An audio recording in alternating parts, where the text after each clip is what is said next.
Good morning, everybody. Good morning. It's great to see you all. I want to thank Reverend Horton for stepping in when Janice wasn't available or didn't feel well. But I also want to thank all of you for driving down the road. Did I hear that somebody got up at 4 o'clock in the morning to get here? Yeah? Yes. All right. Thank you.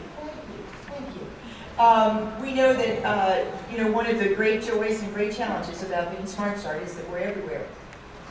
We are absolutely everywhere. So I know that sometimes when we meet, it requires that you come from afar, and so thank you for doing that. So we are here at an interesting moment in time for us, and certainly for the state and for the country. And we are delighted to have my good friend Joan Lombardi with us. I just can't believe we got her to come. And for her goal today is to learn from you all.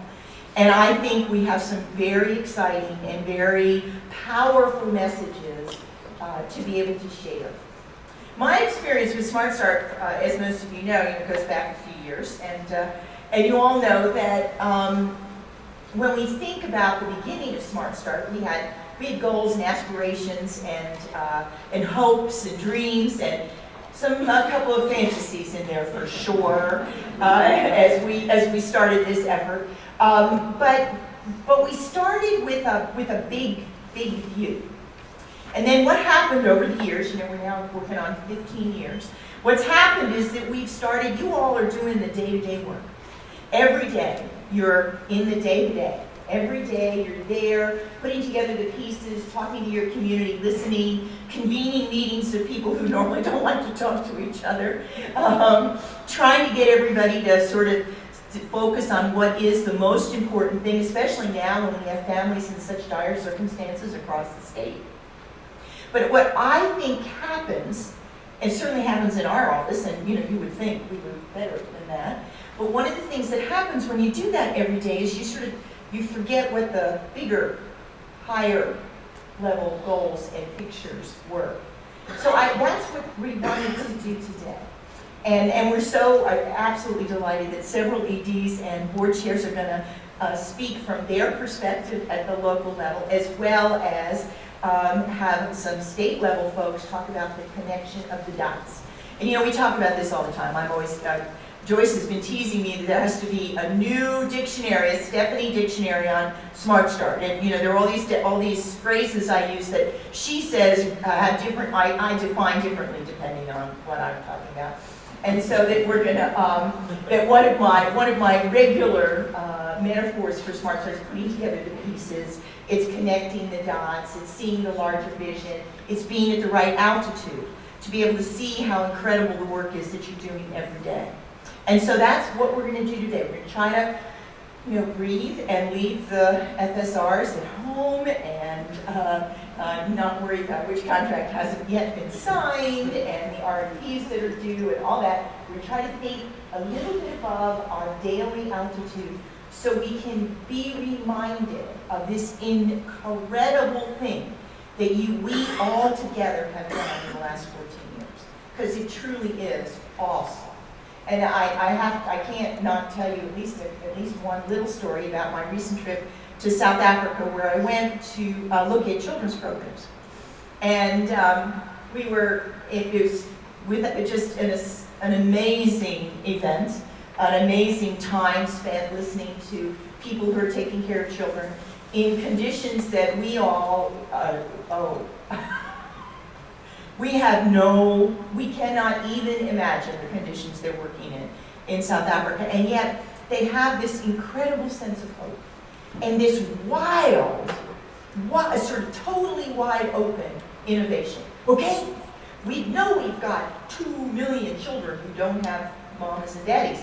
Okay, well, we'll make something new up, and we'll take these kids and you take those kids and we'll fix this. And oh yeah, well we do know we have the single highest incidence of fetal alcohol syndrome in the world in one county in South Africa.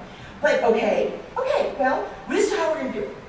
And so what I saw there was what I saw from us when we were younger, when we were starting.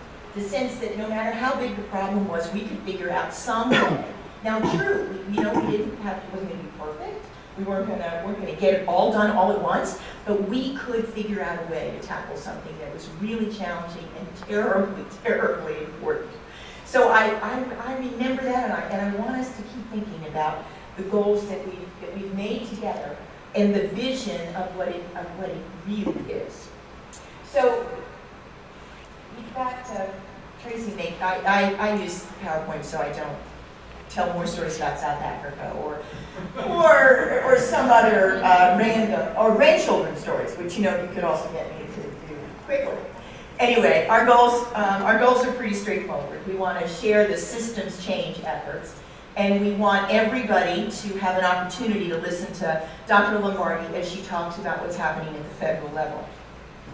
Now, my job is to sort of set the stage and to talk about a system. Again, more words we use all the time, but does anybody ever actually define them for all of us so we have a shared understanding? And it's pretty straightforward. It's, from my perspective, it's multiple components that interact together to benefit the whole. It lives in the Smart Start DNA. It also lives in the statute and the session law and the special provisions and your contracts with us and our contracts with DHHS and the Board for contracts, and it lives everywhere. Because one of the things we knew early on was that it wasn't going to be a program that was going to make a difference, but it was going to be, in fact, a system. Now, this always happens at the legislature. You've all heard me talk about this before. When I go in and somebody says, "How many Smart Start child care centers are there?" And John tries to keep me from jumping up and punching the legislator who's asked this same question for 10 straight years in a row. But Smart Start's not a program. You all know that. I mean, we are an entity, that's true, but we really are about bringing people together, all those people, all the people that make a difference for children. And this is our classic list of families, teachers, doctors, caregivers, social workers, dentists, librarians, and I always leave somebody important out, but all the people that make a community a good place for young children. Now, Smart Start, now I'm not talking about NCPC. I'm talking about Smart Start. Smart Start is all of us. NCPC is the office down the street. Smart Start is the hub. It is the concept of Smart Start, the funding from Smart Start, and in fact, the shared vision that we're all in it for young children. That's what it is that makes Smart Start the hub of the system. But the power that we have, which no other state has anything close to, is this connection from the state to local model. There are all sorts of, I worked at the federal level for a little bit too, and one of the things that regularly gets missed is that connection. People regularly forget that the way things actually get done in almost every state is actually on the ground from people to people. It is, in fact, the local connection that makes the work get done. But there's when you work at the federal level, you think, well, we'll send money down and it'll roll on down. And then it'll go to the state, and sometimes it sits in a state agency or in the governor's office and doesn't keep rolling on down. And the expectations for accountability that we at Smart Start have are dramatically different from anybody else's. Now, I've said this to you guys for years, and it really is true. States across the country who are looking at models like ours are thinking about child data, individual child outcome. They're not talking, as we always have, about the big outcomes that we measure for children. What is the average star rating across your county? How many children designated with special needs are in the highest quality care? Those are population numbers. Those speak to the health of our communities as a whole. It speaks to the hub and in fact, to the infrastructure that we offer across the state. This is very different from thinking each one of us is building a program to be sure that each child in the program does good. That's not the same thing as what we do in Smart Start. So one of the things that makes us truly unique and really spectacular is, as I said, this connection, but it's also the infrastructure. And recently, and today, we have a little surprise at the end of the day, it is the infrastructure. It is the infrastructure that drives all of the good work. Because, and it's also the infrastructure that helps me raise money for you. Because when I can go to a funder and say, oh, by the way, you want to try some nifty keen idea that you've got evidence for. Oh, you want to see if it works in a rural county or an urban county. You want to see if it works in the north or the east or the west. You want to, come on, I can do it. I've got somebody in every one of those counties who will take it on and try and make it something different and better for young children. Now, there is nobody else who can do that other than the county system, which is all state and county funded.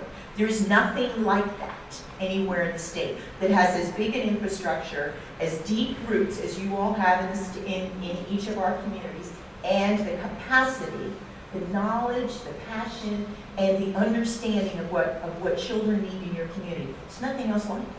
And like I said, it's what makes it possible for us to go out and raise additional money for you guys to try new and exciting things in the counties. You know, again, the issue of accountability. I know you've heard me say this before. When we start to talk to legislators, when I actually, in this particular season, have started to, in many ways, look at what the legislators from both sides of the aisle, how they perceive Smart Start. One of the things they say about us is they are quite aware that we are, as they say, squeaky clean. And then after the time that we've been at the business, we actually know how to handle public money and private money, and we are accountable by high standards, and you can trust us to do the right thing with your dollars. So our accountability, which certainly we at NCPC certainly thank you for every day, because any little breach in that accountability certainly comes back and affects the whole, right? So the idea of each one of us moving forward to be sure that the legislators and private funders understand that we're accountable for the dollars that they give us. But at the same time, they know that we have flexibility to make it work in our individual communities. So, you know, the General Assembly has all sorts of mandated positions. And, you know, we worked with this for many years about how we built our boards. I know that many of you have been with us. I know some of you have been board chairs for a while. Some of you served on the board for a while. Many of you are very aware of the complexity of our local boards. Can't have a board chair who has a direct conflict. Means, you know, you've got to figure out, you know, how who's going to ever vote if you've got too many conflicted people around the table.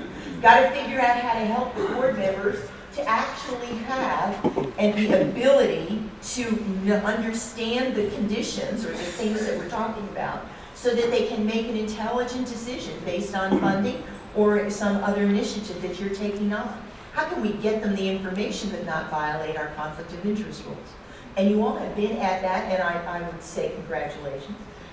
You know, last year there was not one single audit finding anywhere, and you know, conflict of interest is regularly one of the issues that shows up when we do monitoring and auditing. So you've done a great job with that.